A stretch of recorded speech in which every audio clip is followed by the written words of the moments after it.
Salut à tous, j'espère que vous allez bien. Donc je reviens encore vers vous pour vous parler des choses de cette réalité du visible. Alors, comme je le dis constamment dans mes partages, que Salomon dit qu'il n'y a rien de nouveau, ce qui a été, c'est ce qui est, c'est ce qui sera encore. Et que le physique est le reflet du non visible, que le Créateur par son verbe parle tantôt d'une manière, tantôt d'une autre, et l'on y prend point garde. Alors, toi qui m'écoutes aujourd'hui, si tu ne prenais pas garde autrefois, dès à présent, commence à prendre garde par rapport à ce que tes yeux peuvent voir, tes oreilles peuvent entendre, tes sens peuvent percevoir au travers de la nature. Analyse bien la situation, retiens ce qui est bon et transmets-le également à tes enfants afin qu'ils puissent sortir de l'ignorance, parce qu'il y a une formule qui dit que l'homme, la femme, l'être, l'enfant, la créature périt faute de connaissance. Donc il est primordial pour nous de pouvoir fusionner avec le savoir afin d'avoir une meilleure visibilité des choses. Alors, donc, et encore, nos pères, nos mères, dans les temps d'autrefois, ont toujours eu à appuyer leur dire, pas des métaphores, des énigmes ou des paraboles, des éléments de la faune et de la flore, en s'appuyant sur les éléments de la faune, en utilisant les éléments de la faune et de la flore pour pouvoir appuyer leur dire. Est-ce que vous comprenez? Alors, je reviens encore vers vous parce que ce personnage, comme je l'avais dit, que ce personnage de Zulu Lassan sort une vidéo, je serai toujours devant lui pour le rectifier et je vous ai fait comprendre également que tout au long de cette année, il reviendra encore pour parler des choses qu'il a eu à maintes fois parler dans cette vidéo parce que c'est le truc, c'est Genèse Apocalypse. Il ne peut pas sortir de Genèse Apocalypse. Est-ce que vous comprenez? Alors, même l'année prochaine, c'est toujours les mêmes choses qui viendra et sans savoir qu'en venant parler des mêmes choses, l'étau sera en train de se resserrer sur lui-même. Est-ce que vous comprenez? Alors, et là, sa vraie figure, sa vraie face, son mensonge va encore se révéler au grand jour, parce que je vais le rectifier encore davantage. Il est venu parler en fait de l'histoire de Nebuchadnezzar, du rêve de Nebuchadnezzar, comme quoi le songe qu'il avait fait, bon, il a ajouté, il dit que le premier ordre, deuxième ordre, mais attends, quand tu vas dire deuxième ordre, premier ordre, et ça fait quoi? Et ça fait quoi? L'explication de ce rêve par rapport à Nebuchadnezzar qu'il a eu à faire, la réponse est mentionnée dans les Bibles classiques. Alors, tu n'as pas besoin de faire Harvard, d'avoir bac plus, je ne sais pas, 10 pour pouvoir avoir cette réponse. La réponse est là. Il suffit seulement de lire dans les Bibles classiques et vous aurez la réponse en fait. Est-ce que vous comprenez? Alors, nous allons entrer, je vais vous montrer certains détails pour vous montrer que ce monsieur-là, c'est un menteur. C'est un bandit en fait. C'est un usurpateur. Il profite en fait de l'ignorance de beaucoup de personnes. Il profite en fait du fait que les uns et les autres ne lisent pas vraiment, ne prennent pas le temps de lire. Est-ce que vous comprenez? De pouvoir les anarquer en fait, parce qu'il reçoit de l'argent tous les fins du mois. Oh, c'est lui qui disait que non, il n'a pas besoin d'argent comme les autres pasteurs, tout ça, et tout et tout. Oh, c'est ce que lui-même il fait. Il est arrivé à ce même résultat-là. Est-ce que vous comprenez? Alors, vous allez comprendre que ce songe ou ce rêve, que ce soit selon les Bibles classiques en fait, vous comprenez que c'est les histoires, c'est les contes en fait qu'on raconte aux petits enfants. Alors que c'est le même récit qui s'est produit avec le pharaon et Joseph et beaucoup de personnages dans les Bibles classiques, sauf que celui qui a écrit le scénario par rapport à tel personnage, il y a certaines modifications qu'il a juste à faire, mais le fond en fait c'est la même. Le fond en fait c'est le même, je vais dire. Alors, pour comprendre en fait ce qui s'est passé dans ce songe-là, dans ce rêve-là du roi Nebuchadnezzar, parce que vous allez vous rappeler, si vous avez vu la vidéo de ce monsieur de Zulu-là, il dit que Daniel était très très intelligent. Moi j'ai dit dans ma première sortie par rapport à cette vidéo, parce que c'est une continuité, que si vous allez chez un médecin, chez un docteur, mais comment est-ce que le médecin ou le docteur va vous prescrire un médicament ou, je ne sais pas, va vous prescrire, en fait, va vous recommander de faire des analyses médicales sans toutefois que vous l'expliquiez ce que vous avez. Donc, pour dire à quelqu'un ce qu'il a, ce qui ne va pas, il faudrait que cette personne parle, s'exprime. Mais comment est-ce qu'un roi va venir, commence à dire qu'il a rêvé et que on lui demande mais qu'est-ce que tu as rêvé? Il ne veut pas expliquer et il veut amener ceux qui sont en face de lui de pouvoir le décrire, en fait l'expliquer, de pouvoir lui dire ce que lui il a rêvé et puis donner l'explication. Mais attends, ça existe où ça? Ça existe où? Vous avez déjà vu ça où? Et puis soi-disant que comme ils n'ont pas donné l'explication, ils n'ont pas donné le rêve également, il les a fait tuer. On verra donc. Alors, Dans le livre de Daniel, chapitre 2, au verset 24 à 26. Chapitre 2, verset 24 à 26. Chapitre 2, verset 24 à 26. C'est la continuité.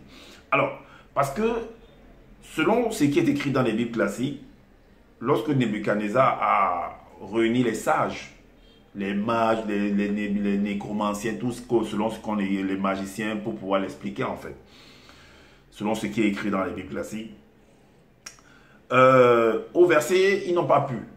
Et il a dit qu'il devait les faire tuer. Et vu que parmi les sages là, Daniel se trouvait là-dedans également, donc il devait être tué également.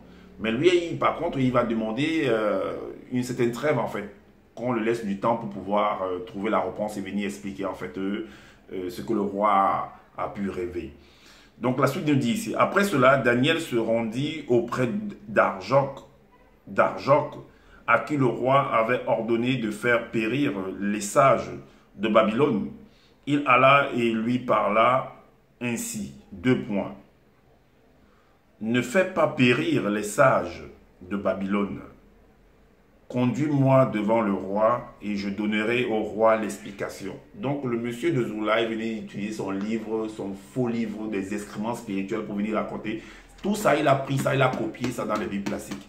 Pour aller écrire à sa manière là-bas dans ses faux livres qu'il raconte qu'il vient lire le livre secret de Daniel, n'importe quoi. Daniel n'est plus roi. Il est maintenant quoi? Tu as dit qu'il est roi, non? Alors, jusqu'au verset du 24 à 26, il est dit, ainsi, Arjoc conduisit promptement Daniel devant le roi et lui parla ainsi. J'ai trouvé parmi les captifs de Juda un homme qui donnera l'explication au roi. Le roi prit la parole et dit à Daniel, qu'on nommait Belshazzar, es-tu capable de me faire connaître le songe que j'ai eu et son explication? Alors, nous savons que dans le livre de Proverbes, parce que Daniel sentait que, bon, sa mort est proche, hein, contrairement à ce que, par rapport à Jésus, par rapport à que lui, vous l'avez appelé Djokis avec Koudoumane, je vous ai expliqué, j'ai fait une vidéo où également, on l'a tué en fait. On l'a attrapé, on l'a tué. Oh, tu veux nous faire comprendre que Daniel, vu qu'il était entre la vie et la mort, parce que on s'apprêtait à les tuer. Donc lui, par contre, la parole, le verbe, les entités, selon comme toi tu les appelles, parce que moi j'ai expliqué que c'est pas comme vous pensez là en fait, vont venir l'aider pour le sortir en fait de la fosse. Par contre, ton Jésus là, ton Koudoumane, on ne l'a pas sorti de la fosse. Voilà pourquoi il est dit ici dans Proverbe 28, au 24 au verset 11, que délivre ceux qu'on traîne à la mort, ceux qu'on va égorger, sauve-les. Mais ton Koudoumane là, on ne l'a pas sauvé par contre. Pourtant, quand il est sorti de chez Pilate, on l'a attendu une embuscade et on l'a attrapé et on l'a fait ce qu'on voulait le faire, on l'a tué, selon le récit. Donc, mais par contre, Daniel, lui, il réussit à sortir. Donc, Daniel est plus important que ton Djokisabé ou bien ton Koudoumane. Point d'interrogation.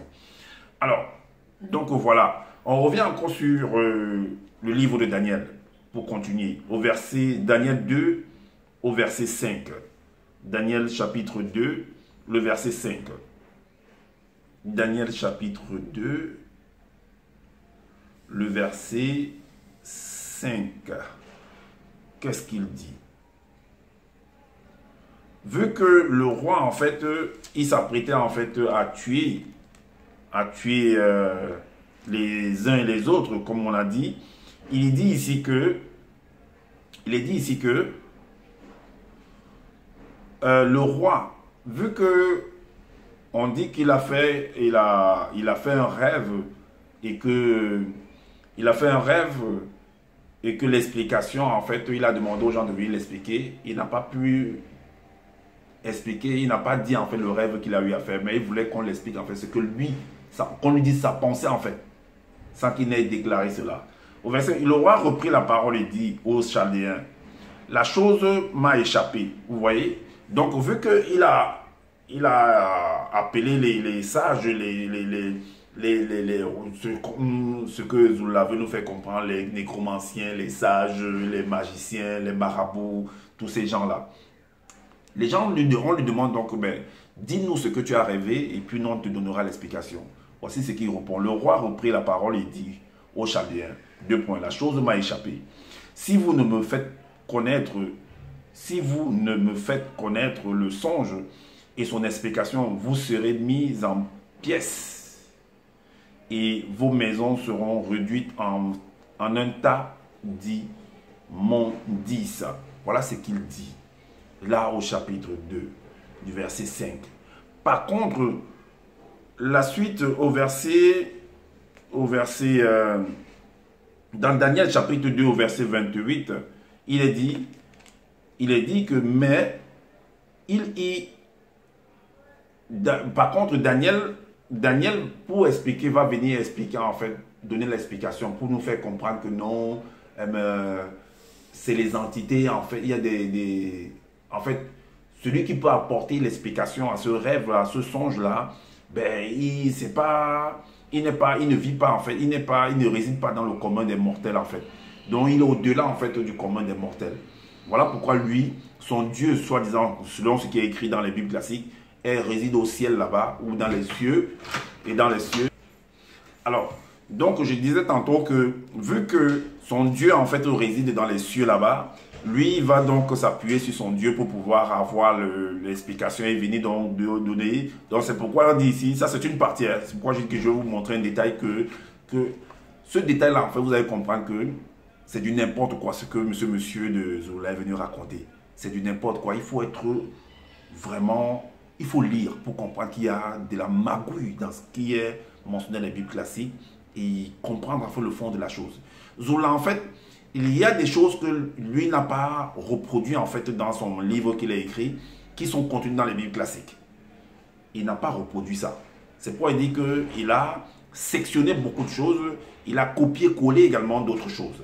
Alors, le verset 28 du chapitre 2 nous dit que, mais la réponse de Daniel, puisque Daniel est venu il était parmi ces gens-là également, mais il y a dans les cieux un Dieu qui révèle les secrets et qui a fait connaître au roi Nebuchadnezzar ce qui arrivera dans la suite des temps. Voici ton songe et les visions que tu as eues sur ta couche. Est-ce que vous comprenez? Par contre, maintenant, vous voyez qu'au chapitre 2, on nous montre là-dedans que le roi a eu un songe, mais il n'a pas exposé en fait son songe. Il a voulu que ceux qui se nomment sages dans le royaume puisse l'expliquer en fait ce que lui, il a pu voir dans son sommeil. Or, par contre, au chapitre 4, il a fait un songe également, d'une manière ou d'une autre, il a fait un songe, sauf que là-bas, il va expliquer ce songe-là. Mais c'est bizarre quand même. Au chapitre 2, tu fais un songe, tu n'expliques pas le songe, mais par contre, au chapitre 4, tu fais un songe et tu l'expliques. Vous allez comprendre. C'est bizarre en fait. Et qu'est-ce que Zoula vient nous raconter? Donc, au chapitre 4, du verset 5 à 9, le chapitre 4, du verset 5 à 9, il est dit, le titre c'est le grand arbre songe de Nebuchadnezzar expliqué par Daniel. Alors, le verset, on a dit du chapitre 4, verset 5 à 9, il est dit, j'ai eu un songe qui m'a effrayé, c'est le roi qui parle. Les pensées dont j'étais poursuivi, les pensées qui m'a effrayé. Les pensées dont j'étais poursuivi sur ma couche et les visions de mon esprit me remplissaient d'épouvante. J'ordonnais qu'on fît venir devant moi tous les sages de Babylone, afin qu'ils me donnassent l'explication du songe. Alors, vinrent les magiciens, les astrologues, les chaldéens et les devins. Je leur dis le songe, et ils n'en donnèrent point l'explication. Donc il leur a dit, il leur a expliqué le songe. Il leur a détaillé son songe. Et il voulait qu'on l'explique en fait ce que ça signifie. Sauf que dans le chapitre 2, il n'a pas donné les détails, il n'a pas détaillé en fait. Il n'a pas dévoilé le songe. Mais par contre, au chapitre 4, il dévoile le songe aux Chaldéens, aux magiciens, aux sages, aux nécromanciens, aux marabouts, aux diseurs de bonne aventure, à ceux qui lisent sur les boules de cristal. Il leur a expliqué. Il a expliqué même à Daniel. Il a dévoilé même à Daniel. On a dit jusqu'au verset 9. Alors, le verset 9, il est dit ici que au dernier lieu se présenta devant moi Daniel, puisque les autres n'ont pas pu, donc Daniel s'est présenté, nommé Belchazzar, d'après le nom de mon Dieu, et qui a en lui l'esprit des dieux saints. Je lui dis le songe. 2 points. Belchazzar, chef des magiciens, donc Belchazzar, donc Daniel était le chef des magiciens. C'est ce qu'on nous fait comprendre ici. Je vous l'avais dit que c'était le roi. Chef des magiciens qui a en toi, je le sais. Je le sais, c'est ce que ce monsieur de Zola dit là, que non, je sais que toi, tu peux m'expliquer. C'est là où il a pris ça en fait. Je le sais, l'esprit des dieux saints et pour qui aucun secret n'est difficile. Donne-moi l'explication des visions que j'ai eues en songe. Mais tu nous as bien dit qu'il y a la vision, il y a le rêve, il y a le songe. Mais qu'est-ce que lui nous dit ici? On écrit ici que donne-nous l'explication des visions que j'ai eues en songe. Alors, maintenant, la suite, on a dit la suite au verset 11. Voici ce qu'il dit. Le verset 11 nous dit que, voici donc, 11, on a dit 9, voilà. Voici donc, le verset 11 nous dit, cet arbre, bon, ça veut dire qu'il commence à expliquer, puisque l'autre a expliqué en fait. Le verset 10 nous dit, voici les visions de mon esprit. Pendant que j'étais sur ma couche, je regardais et voici il y avait au milieu de la terre un arbre d'une grande hauteur. Cet arbre était devenu grand et fort. Sa cime se levait jusqu'aux cieux et on le voyait des extrémités de toute la terre. C'est le roi qui est en train d'expliquer. Hein? Alors, maintenant, le verset 12 nous dit, son feuillage était beau et ses fruits abondants. Il portait de la nourriture pour tous. Les bêtes des champs s'abritaient sous son ombre. Les oiseaux du ciel faisaient leur demeure parmi ses branches. Et tout être vivant tirait de lui sa nourriture. Voilà ce qu'il a rêvé. Maintenant, au verset 22, de verset 22, l'autre va l'expliquer, va lui donner en fait l'explication de son son. Il va dire, il va l'expliquer que ce que ça signifie. Daniel va l'expliquer. Il dit, c'est toi, ô roi, qui est devenu grand et fort, dont la grandeur s'est accrue et s'est élevée jusqu'aux cieux, et dont la domination s'étend jusqu'aux extrémités de la terre. C'est ce qui lui fait comprendre. Alors, vous allez comprendre que, également que le chapitre, dans Daniel chapitre 5, à partir du verset 18 à 20, 5, verset 18 à 20 nous dit, va nous révéler également quelque chose, un détail très très important. Là, il est dit que, ô roi, le Dieu suprême avait donné à Nebuchadnezzar. Donc, en fait, pourquoi je vous prends cette partie-là? C'est pour vous montrer que ce rêve, en fait, que le roi a fait, qu'on va écouter par la suite, que Zola va dire, par exemple, qu'il y avait une statue avec la tête en or, tout ça, et tout ça. C'est le roi lui-même. C'est le roi lui-même. Et vous allez comprendre également que le roi, en fait, a fait pendant son règne, il a fait des grandes constructions. Il s'est amassé beaucoup d'argent. Beaucoup de personnes, que ce soit les présidents, que ce soit les rois, qui dirigent des pays, des royaumes, des cantons, des villages, le font également. Voilà. Donc, ce détail, en fait, vous montre en fait comment est-ce qu'il a amassé, comment il a travaillé.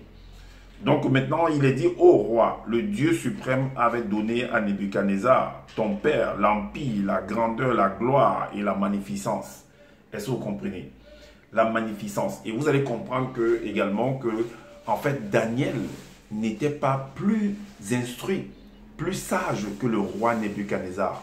Vous allez comprendre ça parce que Zerubbabel nous fait comprendre que Daniel était tellement sage que le roi a fait un rêve au point où il ne connaissait même pas l'explication de son rêve. C'est faux. Il savait très bien. Donc maintenant, il faut comprendre en fait la profondeur des choses, pouvoir bien analyser les choses en fait.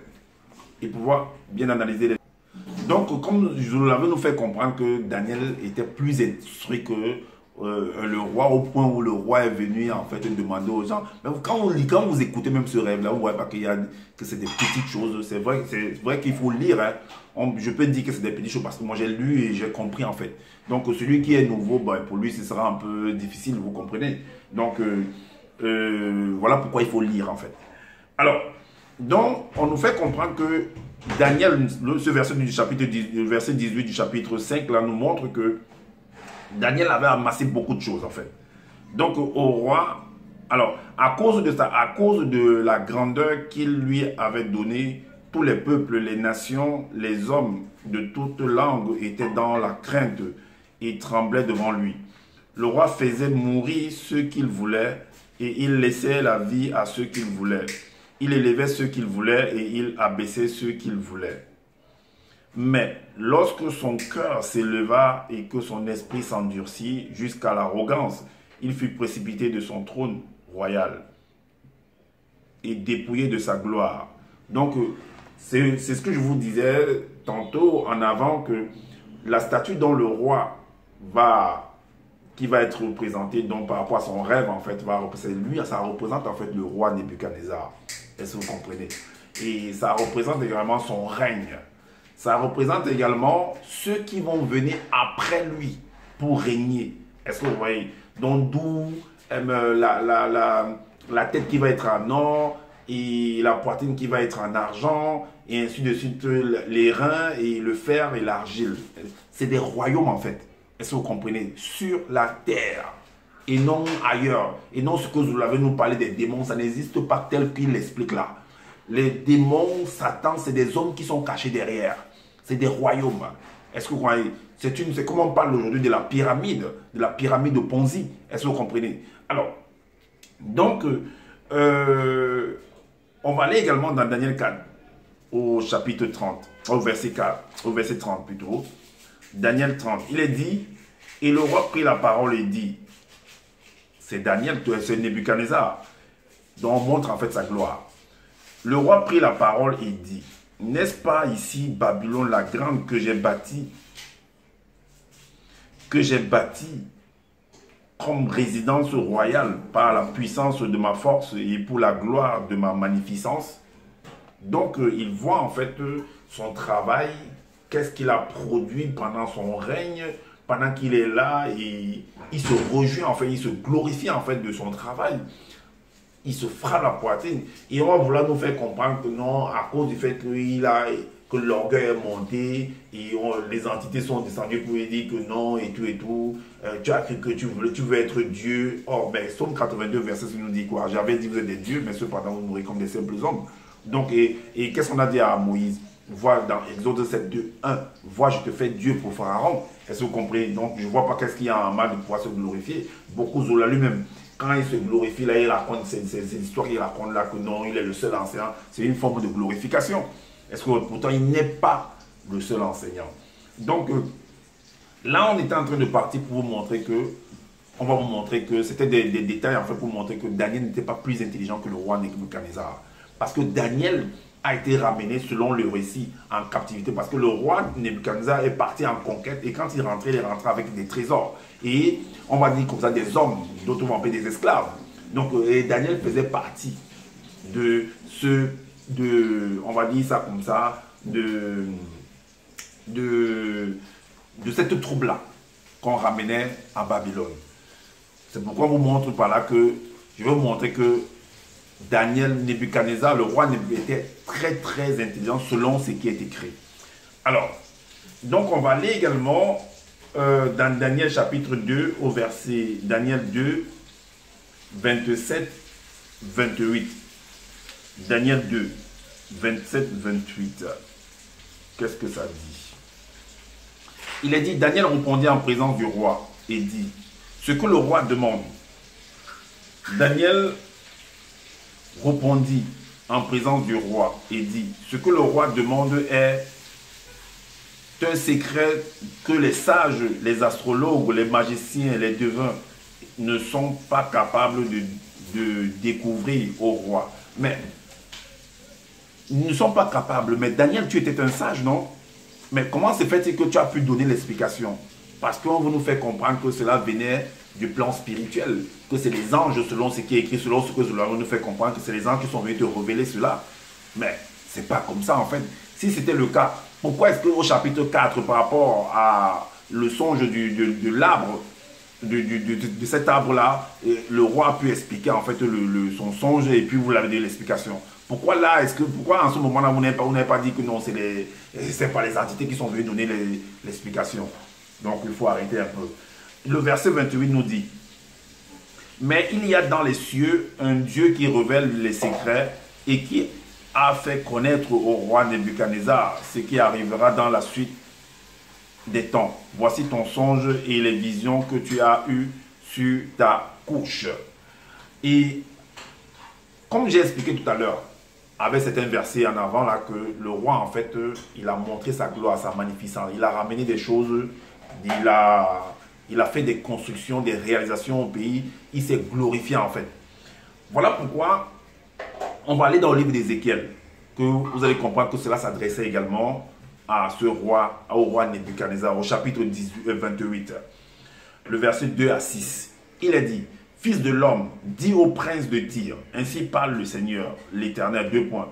Ton cœur s'est élevé. Et exactement par rapport à Nebuchadnezzar, on l'a fait comprendre que son cœur s'est élevé. Vous allez comprendre pourquoi. On leur a fait comprendre ça, que ton cœur s'est élevé. À cause du fait que ton cœur s'est élevé, tu as cru que tu es devenu Dieu. Voici, tu vas être retiré de près des hommes. Tu vas être tu vas être humilié, tu vas te renverser. On va t'envoyer en fait dans la forêt. Tu vas commencer à vivre comme un animal. C'est ce qu'on a voulu lui faire. Et ça s'adresse à lui également. Alors, donc, ton cœur s'est élevé et tu as dit, 2 points, je suis Dieu. Je suis assis sur le siège de Dieu au sein des mers. Toi, tu es un homme et non Dieu. Non, non, attends. Tu es un homme. Un homme, c'est un Dieu. Il y a une manipulation de langage. Si vous n'êtes pas attentif, si vous n'êtes pas vraiment assis sur les Écritures, ben, vous aurez du mal à comprendre. Donc, je suis assis. Toi, tu es un homme et non Dieu. Et tu prends ta volonté pour la volonté de Dieu. Voici, tu es plus sage que Daniel. Voici, tu es plus sage que Daniel, dont le roi était tellement intelligent, était hyper intelligent au point où il devait savoir en fait l'explication de son songe, de son rêve. Pourquoi est-ce qu'il est parti demander à l'autre? Pourquoi il est parti réunir les gens pour lui expliquer un songe que, soi-disant, je ne sais pas, une statuette, il sait que ça représentait des royaumes. Il sait, puisque là-bas, au chapitre 2, il ne dévoile pas le rêve, le songe. Mais au chapitre 4, il dévoile son songe. Qu'est-ce qu'on doit accepter là? Qu'est-ce qu'on doit croire là? Alors, voici, tu es plus sage que Daniel. Rien de secret n'est caché pour toi. Par ta sagesse et par ton intelligence, tu t'es acquis des richesses. Et c'est ce qui s'est passé avec Nebuchadnezzar. Tu as amassé de l'or et de l'argent dans tes trésors. Par ta grande sagesse et par ton commerce, tu as accru tes richesses et par tes richesses, ton cœur s'est élevé. C'est pourquoi ainsi parle le Seigneur, l'Éternel, parce que tu prends ta volonté pour la volonté de Dieu. Alors, la suite nous dit quoi? La suite nous dit, vu que tu as pris ta volonté pour la volonté de Dieu, selon ce qui est écrit, allons dans Daniel, voici ce qui va arriver. Daniel chapitre 4, verset 24 à 25. 4, 24 à 25, il est dit, 24 à 25, il est dit, voici l'explication, 24 à 25. Donc voilà pourquoi on a dit que tu seras précipité, tout ça, ainsi de suite. Parce que voilà, est-ce que vous comprenez? Donc maintenant, on va entrer dans l'explication. Puisque le roi a fait le songe, on va expliquer donc ici, 24 à 25. Voici l'explication. Ô roi, voici le décret du Très-Haut. Vous voyez? Donc dans d'autres versions, d'autres m'ont dit que je vais être semblable au Très-Haut. Est-ce que vous voyez? Donc le très haut, en fait, on dit que c'est Dieu et que lui, en fait, ben, il a voulu être semblable à Dieu. Voilà pourquoi on l'a précipité. On l'a dit que mais tu es un simple homme. Donc, voici l'explication, ô roi. Voici le décret du très haut qui s'accomplira sur mon Seigneur le roi. On te chassera du milieu, vu que tu as pris ta volonté pour la volonté de Dieu du très haut. On te chassera du milieu des hommes. Tu auras ta demeure avec les bêtes des champs et l'on te donnera comme au bœuf de l'herbe à manger. Tu seras trempé de la rosée du ciel et 7 ans passeront sur toi jusqu'à ce que tu saches que le très haut ou alors Dieu domine sur le règne des hommes et qu'il le donne à qui il lui plaît. Est-ce que vous comprenez? Alors, on entre maintenant dans le rêve, vous voir maintenant le rêve, après cette explication-là qu'on vient de détailler, tous ces détails qu'on vient d'apporter, on va entrer maintenant dans le rêve que ce roi-là a eu à faire. Dans Daniel chapitre 2 au verset 31, il est dit voici le rêve du roi. Ô roi, tu regardais donc, Daniel vient donc, puisque le roi n'a pas dévoilé en fait son rêve, Daniel, soi-disant, allait s'entretenir avec les entités. Donc le roi, lui, n'était pas initié pour que les entités viennent lui parler, donc ils vont venir parler, oui, il n'était pas sage pour que les entités viennent lui parler, donc ils vont venir parler plutôt à Daniel. Voilà le jeu qu'ils font là, et vous êtes là, vous acceptez ça. Ô roi, tu regardais et tu voyais une grande statue. Cette statue était immense et d'une splendeur extraordinaire. Elle était debout devant toi et son aspect était terrible. Et son aspect était terrible.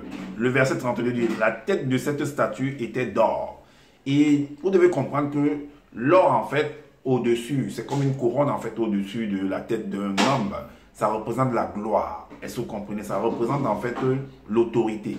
Ça représente le chef. Est-ce que vous comprenez? Mais lui, il m'avait dit que non, c'est Satan, ça représente Satan. Mais arrête tes bêtises. Zulula. La tête de cette statue était d'or, pur. Sa poitrine était d'or pur. Sa poitrine et ses bras étaient d'argent. Son ventre et ses cuisses étaient d'airain. Est-ce que vous comprenez? Maintenant, on ouvre une fenêtre également pour vous montrer qu'en fait, le roi Nebuchadnezzar avait déjà, vous voyez, en Afrique, un peu de partout dans le monde entier, il y a toujours des statues en fait. Il y a toujours des statues, ce sont des monuments pour pouvoir, ce sont des représentations en fait. C'est-à-dire que quand quelqu'un veut immortaliser en fait sa personnalité, sa personne, on lui fait une statue et puis voilà, même s'il n'est plus là, ça, vous voyez des monuments comme ça dans les villes, dans des métropoles, dans des grandes villes en fait. En quoi est-ce que c'est mauvais? En quoi est-ce que c'est mauvais? Vous pouvez faire ça chez vous également, dans votre palais. C'est comme la statue de Diana qu'on a fait récemment là, la Lady Diana.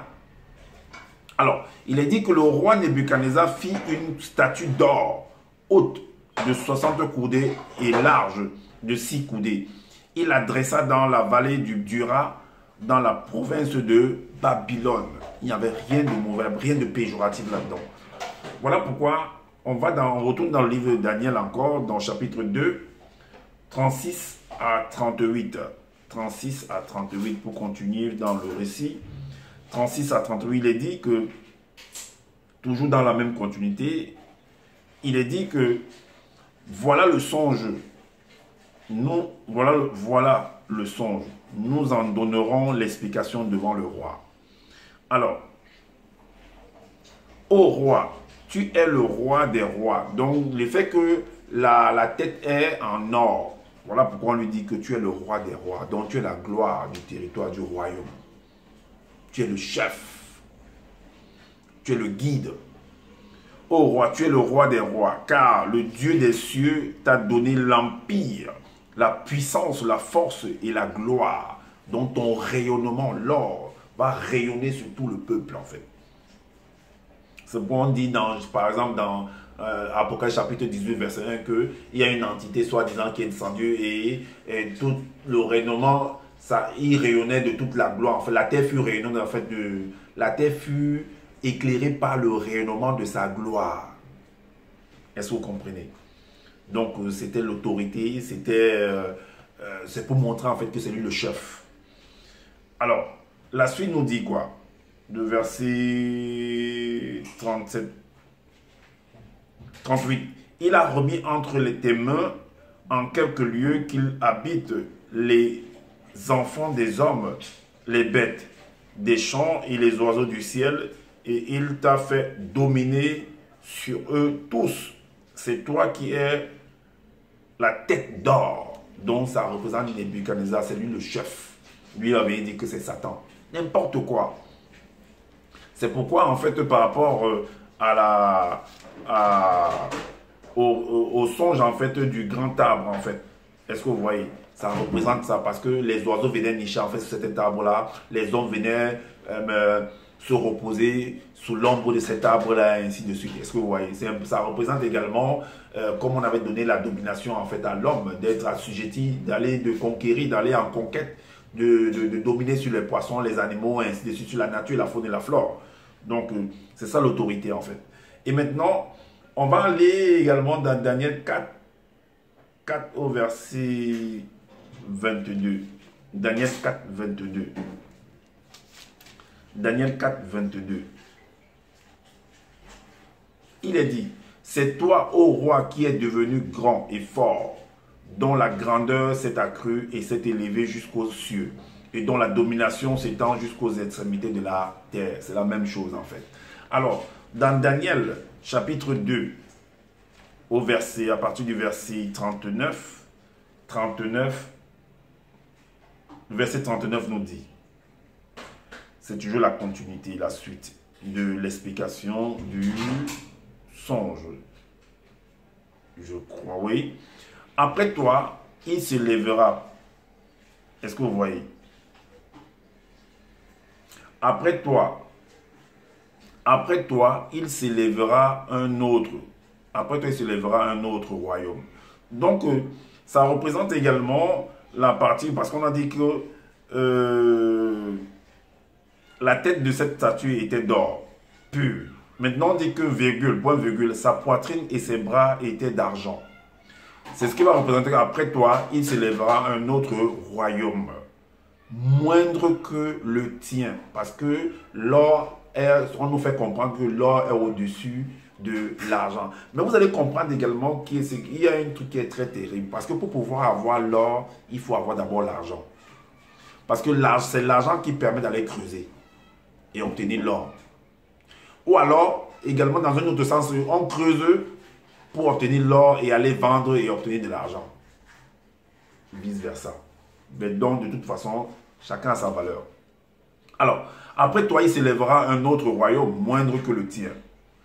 Et la suite nous dit ici que, quand on revient au verset 33, on dit, non, au verset 32, on dit son ventre et ses cuisses étaient d'airain.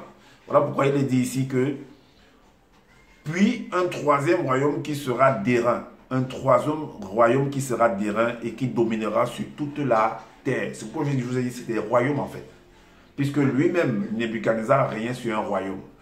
Il est bon, après lui, il y aura d'autres personnes, ce soit ses enfants, qui vont hériter en fait. Il peut peut-être avoir des coups d'État et d'autres personnes, une autre famille prend le royaume. Voilà. Maintenant, on va aller dans Daniel 2 au verset 33, on revient encore là-bas. Au verset 33, là il est dit, donc verset 33, ses jambes de fer, ses pieds, ses jambes de fer, donc cette statue-là avait des jambes de fer, ses pieds en partie de fer et en partie d'argile. Donc on parle du fer et on parle du fer mélangé avec l'argile. Voilà pourquoi au verset 40 ici, du chapitre 2 de Daniel, il est dit, il y aura un quatrième royaume fort comme du fer. Est-ce que vous comprenez?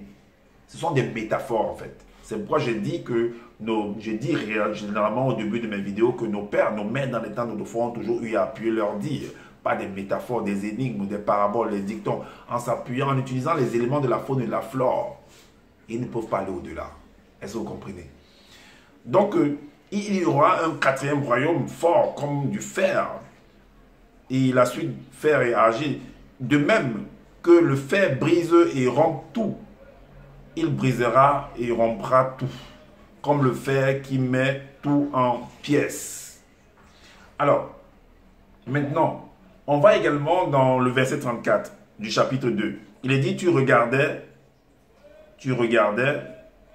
on va lire la suite, hein, on va lire la suite parce que ça, avant de repartir là-bas, on va lire d'abord, on va continuer au verset 41. Il est dit que, et comme tu as vu les pieds et les orteils en partie d'argile, de potier et en partie de fer, ce royaume sera divisé, mais il y aura en lui quelque chose de la force du fer, parce que tu as vu le fer mêlé avec l'argile.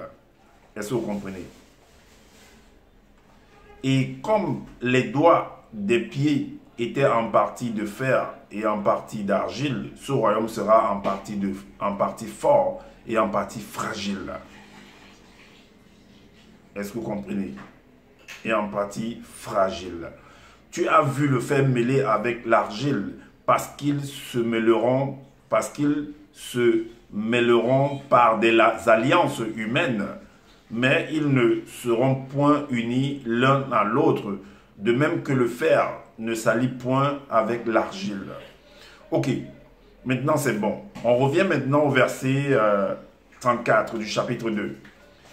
Il est dit ici que, parce qu'il y a dans chaque royaume, parce qu'il y a toujours ce qu'on appelle des coups d'État. Donc, ou alors, dans les élections, quelqu'un peut venir renverser en fait la donne et prendre le pouvoir. Ou il peut avoir un héritier. Il y a aussi cette méthode-là, cette façon de pouvoir monter sur le trône.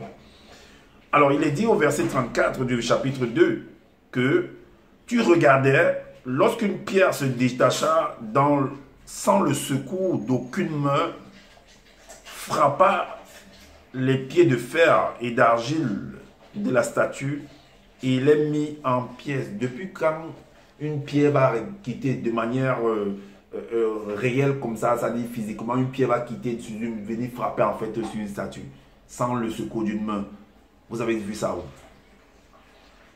Alors, le verset suivant nous dit ici, au verset 41, 45 de ce même chapitre, 41, 45.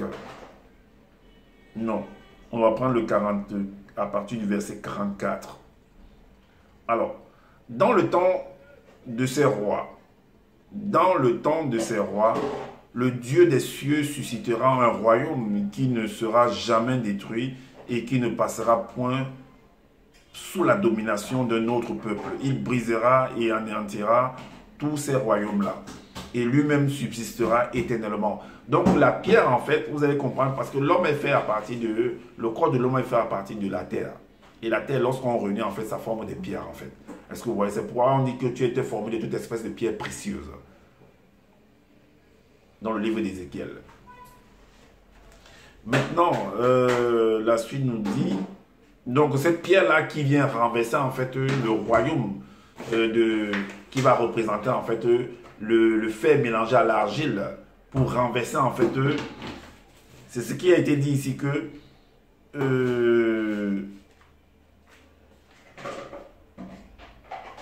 voilà. Donc la suite nous dit, c'est ce qu'indique la pierre que tu as vue se détacher. Vous avez compris? Donc, cette pierre qui s'est détachée, en fait, ça représente dans le temps de ces rois, le Dieu des cieux suscitera un royaume. Donc, la pierre, c'est un royaume également, qui ne sera jamais détruit et qui ne passera point sous la domination d'un autre peuple. Il brisera et anéantira tous ces royaumes-là et lui-même subsistera éternellement. Alors, c'est ce qu'indique la pierre que tu as vue se détacher de la montagne sans le secours d'aucune main et qui a brisé le fer, l'airain, l'argile, l'argent et l'or. Le grand Dieu a fait connaître au roi ce qui doit arriver. Après cela, le songe est véritable et son explication est certaine. Voilà donc l'explication du songe que par rapport à la statue.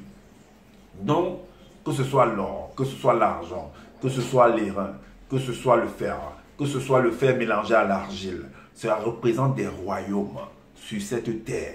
Et derrière un royaume, il y a des rois et des notables également, des ministres qui accompagnent le roi dans son règne. Est-ce que vous comprenez? Donc, Zulula maintenant, lui, il va trafiquer les choses, il va les faire à sa manière en disant que non, ça représente Satan, ça représente les anges déchus du premier ordre, deuxième ordre, troisième ordre, tout ça, que ce sont ces royaumes-là. C'est du n'importe quoi. L'explication est là dans la Bible classique. Arrête de nous pouvoir faire voyager les gens n'importe où. C'est ce que tu appelles ange, le grand ordre des choses, tout ça, c'est du blablabla. J'ai dit à maintes reprises que Zulula, tu n'es rien du tout. Si tu penses que tu as la formule qui te permet de te déplacer, de sortir de ton corps, sors de ton corps et viens me retrouver et on voit. Afin que je vienne donner l'explication. Afin que je vienne témoigner que véritablement tu sors de ton corps. Voilà un problème qui menace en fait la communauté Douala là-bas. Ça a fait des mois et des mois où on n'arrivait pas en fait à installer le roi du canton à quoi.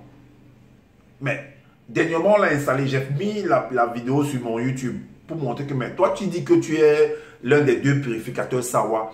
Et puis, les Sawa sont là-bas au Cameroun. Ils souffrent comme ça, ils n'arrivent pas à s'entendre. Mais malgré qu'on a même installé ce roi-là, du canton à Kuala, mais jusque-là, il y a certains notables qui disent qu'ils ne sont pas d'accord. Mais qu'est-ce que toi, tu fais de tout là? Tu es où? Tu dis que non. Maintenant, tu es parti encore modifier. Parce que tu as sorti 2 Bibles. Hein? Tu es parti sortir une première Bible. Tu es malin, tu es rusé en fait.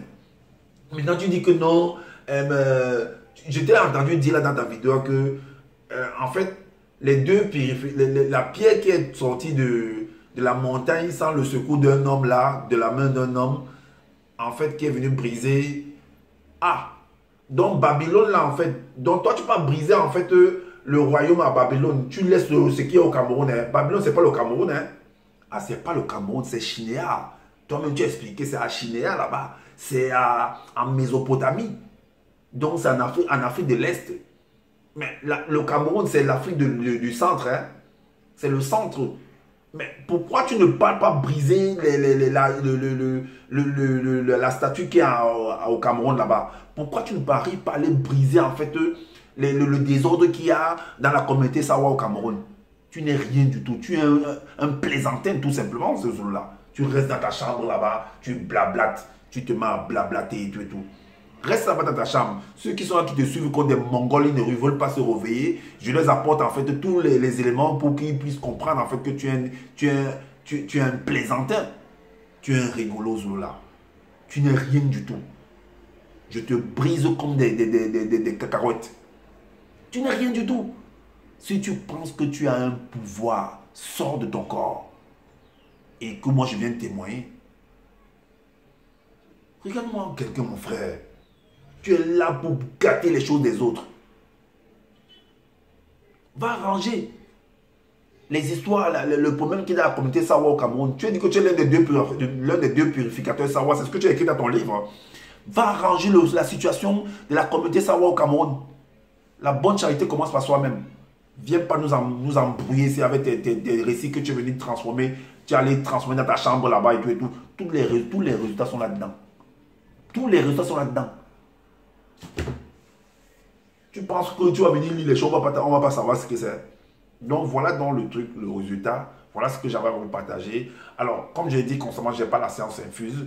Donc si vous pensez que par rapport à ce que j'ai dit, qu'il y a des manquements par rapport à ce que j'ai dit, ben, faites des vidéos pour, voilà, pour éclairer les uns et les autres. Ce ne sera pas de refus. Et laissez-nous des commentaires et abonnez-vous massivement à ma chaîne pour me soutenir dans le travail que je suis en train de faire. Et partagez également massivement, likez également massivement, abonnez-vous également massivement à ma chaîne. Voilà, abonnez-vous massivement, partagez. et en fait de faire connaître l'imposture de cet homme de Zolala qui est là en France, ça va en train de piller les frères et les sœurs de la communauté noire et aussi les blancs, les occidentaux également, qu'il est en train de piller, il est en train de les embobiner là-bas en faisant croire qu'il est le deuxième de la création, il a assisté à toute la création, tout ça, qui va les amener, si soi-disant au paradis, qu'il appelle le Bouddha, tous ces trucs à sa langue. Moi, je suis toujours là pour démontrer. Avec des trucs à moi, je ne suis pas, j'ai rien écrit. Hein. Je prends, je lis, j'analyse, je te montre ça que tu es un menteur, tu es un usurpateur, tu es un tricheur, un copieur, copier-coller. Waouh. Donc voilà, prenez soin de votre famille, prenez soin de votre santé et je vous dis à bientôt pour une prochaine vidéo. Ciao.